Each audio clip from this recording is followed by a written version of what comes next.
आपको पता है सनसेट और अपॉर्चुनिटी में एक बहुत बड़ी कॉमनैलिटी है।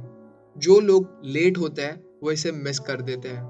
अगर आपकी लाइफ में अभी बहुत सारी प्रॉब्लम्स आ रही है, आपको लग रहा है कि कुछ भी सही नहीं जा रहा, चाहे वो गर्लफ्रेंड के साथ ब्रेकअप हो, चाहे वो फैमिली मेंबर्स आपके खिलाफ हो गए हो, या फिर चाहे वो वर्क का प्रेशर हो, और अगर आपको ऐसा लग रहा है कि कोई आपको सपोर्ट नहीं कर रहा और धीरे धीरे आप डिप्रेस होते जा रहे हो, तो यश की स्टोरी आपको मोटिवेट करेगी डिप्रेशन से बाहर आने में एंड अपने प्रॉब्लम से लड़ने में। तो यश नाम का एक लड़का था। पढ़ाई लिखाई में वो बहुत ज़्यादा होशियार था। 12th तक उसने हर सब्जेक्ट में टॉप किया था एंड उसके मॉम डैड को उस पर काफ़ी ज़्यादा गर्व था। उनके मॉम डैड को पता था कि ये यश बाकी लड़कों से अलग है।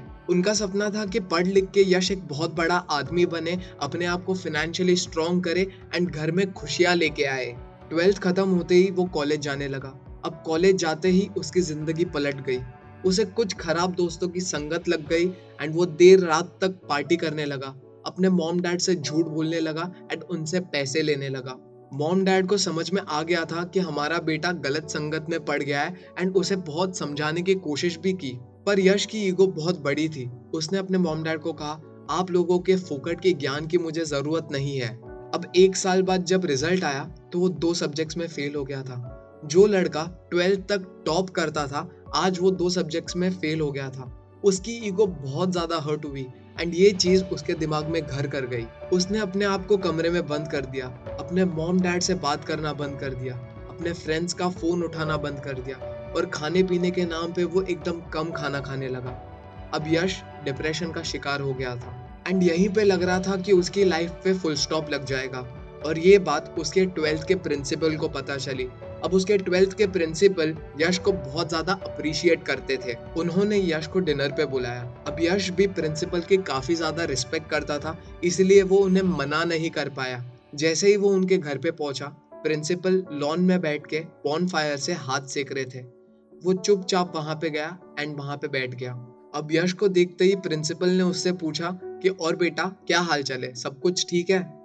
यश ने उनकी आंखों में देखा एंड वो कुछ नहीं बोला, एकदम चुप बैठा रहा। तो प्रिंसिपल ने सोचा कि ऐसा मैं क्या करूं कि ये मुझसे बात करे एंड इसकी प्रॉब्लम भी सॉल्व हो जाए। तो उन्होंने बॉनफायर में से एक कोयले का टुकड़ा बाहर निकाला एंड मिट्टी में फेंक दिया। अब कुछ टाइम के लिए वो कोयला जला, बट मिट्टी में रहने के कारण वो धीरे धीरे ठंडा पड़ गया। यश ने प्रिंसिपल को देखा एंड उनसे पूछा, ये आपने क्या किया? अच्छा खासा वो कोयला जल रहा था, हमें गर्मी दे रहा था, आपने उसे मिट्टी में फेंक के बर्बाद कर दिया। तो प्रिंसिपल ने कहा, बर्बाद कहाँ पे किया, सब ठीक हो जाएगा। उन्होंने फिर से वो कोयले का टुकड़ा उठाया एंड फिर से बॉनफायर में डाल दिया। 5 मिनट होते ही वो कोयले ने फिर से आग पकड़ ली एंड वो वापस से गर्मी देने लग गया। अब प्रिंसिपल ने यश को पूछा, कुछ समझ में आया? तो यश ने नॉड किया और ना कहा। तो प्रिंसिपल ने कहा, ये जो कोयले का टुकड़ा था वो तुम थे।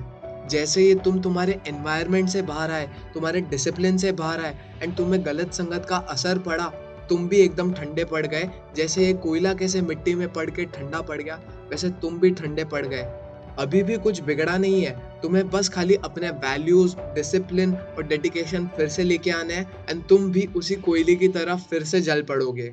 आज हम में से भी कई लोग एक छोटे से इंसिडेंट के कारण अपने आप को डिप्रेस करवा लेते हैं। सोचते हैं सब खत्म हो गया, हमारी लाइफ में फुल स्टॉप लग गया, बट ऐसा नहीं है। अभी बीच में मैंने एक कोट पढ़ा था, life goes on so keep going.